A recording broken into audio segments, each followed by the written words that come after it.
여기서 패딩을 구매하시려는 분이라면 반드시 알아야 될 좋은 패딩을 고르는 팁을 알려드리도록 하겠습니다.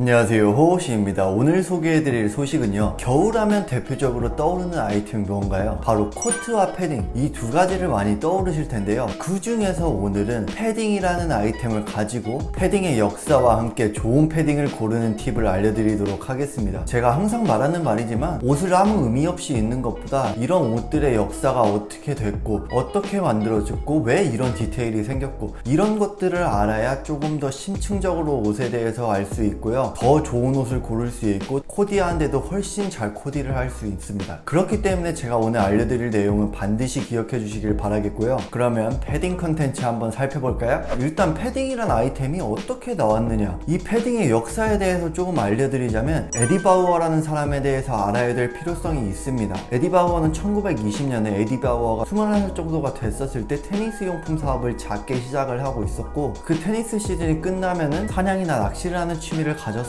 그러면서 테니스 용품뿐만 아니라 뭐 낚시 용품이나 골프 용품 같은 것도 막 판매를 하게 되고, 또한 그 셔틀콕을 현대적으로 개발하는 등의 이런 활동들을 통해서 미국의 배드민턴의 대중화를 기여한 사람 중 한 명으로도 꼽히는 분입니다. 그런데 요즘 사람들이 에디 바우어라는 사람을 딱 들었을 때는 아우터로 유명한 브랜드 아니야? 이렇게 생각하는 경우가 다반사잖아요. 그러면 여기서 에디 바우어가 어떤 계기로 아우터로 유명하게 되었느냐, 이에 대해서 좀 알려드리자면, 아까도 말했듯이 에디 바우어는 낚시를 하는 취미를 가졌는데, 에디 바우어가 겨울에 낚시를 딱 하러 갔는데 1900년대 초반이었기 때문에 그 당시에는 패딩이라는 아이템이 개발이 되지 않았던 시기예요. 그래서 아웃도어용 아우터가 멜톤이나 메키노울 같은 좀 두꺼운 울을 활용해서 만드는 디자인들이 많았거든요. 그렇기 때문에 엄청나게 추위가 찾아오면은 그 원단 가지고는 잘 대비를 할 수 없었던 거죠. 그래서 에디 바우어가 저체온증으로 고생을 하게 되고, 이를 개선하기 위해서 에디 바우어가 누빔을 만들고 거위털을 막 채워가지고 옷을 만들면서 탄생하게 된 게 바로 이 퀼티드 패딩이에요. 이게 1940년대에 미국 최초의 구스다운 퀼티드 자켓으로 특허도 받으면서 상업용 패딩의 시초라고 생각하시면 돼요. 그 이후 미 공군은 에디 바우어에게 파일럿용 방한용 제작을 의뢰를 하게 되고, 그러면서 B9 자켓이 만들어지고, 그리고 1950년도에 히말라야를 등반하려고 도전한 어떤 한 팀이 에디 바우어에게 히말라야에서 등반할 수 있는 적합한 다운파카를 만들어 달라고 의뢰를 했고, 그 의뢰를 통해서 만들어진 제품이 카라코람 제품이기 때문에 에디 바우어 하면은 B9이나 카라코람, 이 두 가지를 많이 떠올리게 된다고 생각하시면 됩니다. 뭐 이 정도로 상업용 패딩이 어떻게 시작됐는지 패딩의 역사를 간단하게 짚어드렸고요. 여기서 패딩을 구매하시려는 분이라면 반드시 알아야 될 좋은 패딩을 고르는 팁을 알려드리도록 하겠습니다. 좋은 패딩을 고르는 방법은 겉감이나 안감, 충전재, 디자인 등등 굉장히 여러 가지 요소들을 따져야 되는 게 맞지만, 저는 오늘은 구독자 여러분들이 가장 궁금해하는 충전재라는 이 하나의 키워드를 가지고 좀 많이 풀어드리려고 해요. 일단 가장 많이 듣고 있는 덕다운과 구스다운, 이 차이에 대해서 좀 알려드릴게요. 덕다운은 오리털, 구스다운은 거위털이죠. 일반적으로 구스다운이 덕다운보다 더 좋고 비싼 이유는요, 거위털이 오리털보다 길고 좀 면적이 크기 때문에 공기를 더 많이 품을 수 있어가지고 따뜻합니다. 여기서 공기를 더 많이 품을 수 있어서 따뜻하다, 이 의미를 조금 더 쉽게 풀어드리자면, 공기층이 이렇게 딱 있으면은 열전도를 차단하는 효과를 지녔기 때문에 높은 보온성을 유지할 수 있다고 생각하시면 됩니다. 그 다음 두 번째로 이제 솜털과 깃털의 비율, 이에 대해서 좀 알려드릴게요. 일반적으로 솜털은 깃털보다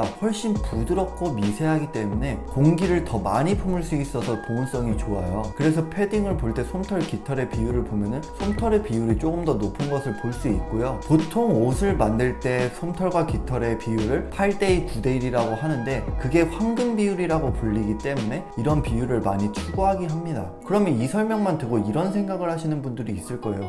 그러면 더 좋게 하려면 8대2, 9대1 비율보다 솜털 100%로 하면 더 좋지 않나요? 이렇게 의문을 가지시는 분들도 꽤 있으실 거라고 생각을 해요. 그런데 충전재를 솜털 100%로 쓰지 않는 이유에 대해서도 좀 짚어드리자면, 솜털만 100% 넣었을 경우에는 솜털이 부풀어오는 공간이 적어지게 돼요. 그래서 솜털보다는 상대적으로 억센 깃털을 곳곳에 이렇게 넣어줘 가지고 이 깃털이 곳곳에 기둥 역할을 해주는 거예요. 그러면서 솜털이 조금 더 팽창할 수 있는 공간을 확보를 해주는 거죠. 그렇게 깃털을 넣어줘야 솜털이 조금 더 많이 부풀어 오를 수 있게 되고, 그만큼 공기층을 더 품는 거기 때문에 솜털과 깃털의 비율을 8대2나 9대1의 황금 비율로 맞추는 겁니다. 그 다음 알려드릴 거는 바로 필파워라는 단어를 좀 알려드릴 텐데요. 필파워는 이제 가슴 솜털 1온스를 24시간 동안 압축을 하고 다시 부풀어 오는 이제 복원력을 뜻하는 단어인데, 즉 필파워가 높다는 거는 충정제의 공기층이 잘 형성되어 있다는 것이기 때문에 더 좋다고 생각하시면 돼요. 보통 뭐 필파워 600 정도, 이 정도면은 괜찮다고 보시면 되고요. 뭐 800이나 850은 굉장히 좋은 거라고 생각하시면 됩니다. 예를 들어서 캐나다 구스가 한 800 정도, 이 정도 생각하시면 돼요. 마지막으로 알려드릴 거는 바로 우물량이라는 건데요. 우물량은 우리나라 기후에서는 보통 한 220에서 250g 정도, 이 정도의 우물량이면 뭐 영하 10도 이내 정도에 충분히 버틸 수 있는, 이 정도라고 생각하시면 되고요. 우물량이 300g 이상이면 헤비급이라고 불리는데, 이건 거의 영하 한 25도? 이 정도에서도 버틸 수 있는 높은 수치라고 생각하시면 됩니다. 그리고 뭐 패딩 코디는 딱 잘라서 제가 짚어드릴 수는 없을 것 같고, 제가 많이 말했듯이 요즘 트렌드의 아우터를 보면 굉장히 기장이 숏해지는 그런 느낌을 많이 받고 있어요. 그래서 제 개인적으로는 롱패딩보다는 숏패딩이 조금 더 강세이기 때문에 숏패딩을 가지고 추구하는 룩들을 조금 입어보시면 어떨까 생각을 합니다. 제가 지금까지 알려드린 정보만 통해서도 충분히 좋은 패딩은 고를 수 있을 거라고 제가 생각을 하니까 꼭 알아두시고 참고를 하셨으면 좋겠고요. 오늘의 영상은 여기까지 마치겠습니다. 오늘도 구독과 좋아요, 댓글 꼭 남겨주세요.